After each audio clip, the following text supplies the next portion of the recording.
चलिए आप लोगों को मैं वृत्त के बारे में बताता हूँ कि वृत्त किसे कहते हैं। सबसे पहले जानेंगे वृत्त।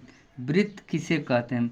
किसी एक निश्चित बिंदु से समान दूरी पर स्थित बिंदुओं का बिंदुपथ जो है वृत्त कहलाता है। जैसे मान लीजिए कोई निश्चित बिंदु है, ठीक है, समान दूरी पर बिंदुओं का पथ, जैसे ये बिंदु है इसका ये पथ, ठीक है,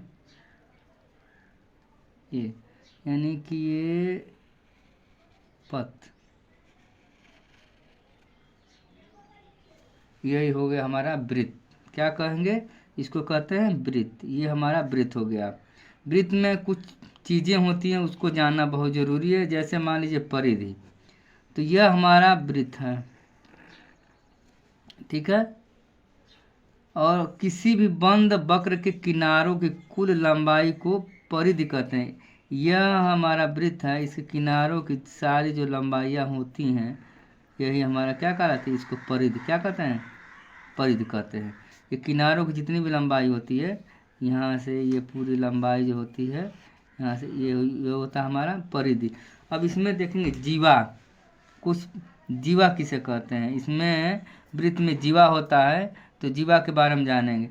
यह वृत्त है और परिधि के किन्हीं दो बिंदुओं के जो बीच की दूरी होती है, या ये बीच की जो दूरी होती है, इसी को हम क्या कहेंगे? जीवा कहते हैं। यानी परिधि से परिधि तक जो रेखा होती है उसी को क्या कहते हैं? जीवा कहते हैं। या किन्हीं दो बिंदुओं के जोड़ने वाली रेखा को जीवा कहते हैं। या ये बिंदु है, ये बिंदु, इसको जोड़ने वाली रेखा को ये भी आ जाएगी तो ये भी जीवा हो जाएगी। यानी दो बिंदुओं को जोड़ने वाली रेखा को क्या कहेंगे? जीवा कहते हैं। अब हाँ, इसमें आएगा व्यास। ये व्यास, व्यास की परिभाषा होती है कि पर जो बिंदु जो होती है, दो बिंदुओं से परिध से रेखा जाने वाली रेखा जो केंद्र से जाती है, यानी परिध से परिध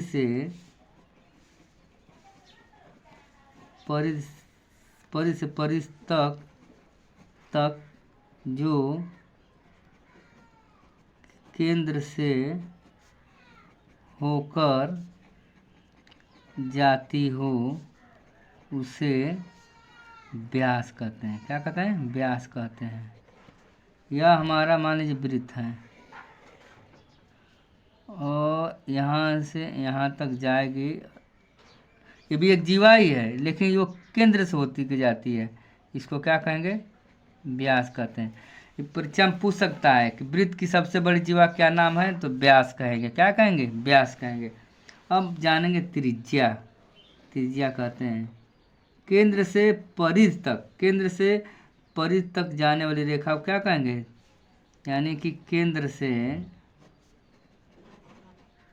परिधि तक जाने वाली रेखा को क्या कहेंगे? त्रिज्या कहेंगे। त्रिज्या कहते हैं। यानी केंद्र से परिधि तक जाने वाली रेखा को, इसको आर से लिखते हैं, ठीक है, इसको आर से लिखते हैं। अब ये आर है मान लीजिए, और इसको भी आगे बढ़ा देंगे, ये भी आर हो जाएगा। यानी कि व्यास बराबर क्या हो जाएगा? R plus R. यानी वृत्त का अगर परिधि की बात करें, वृत्त का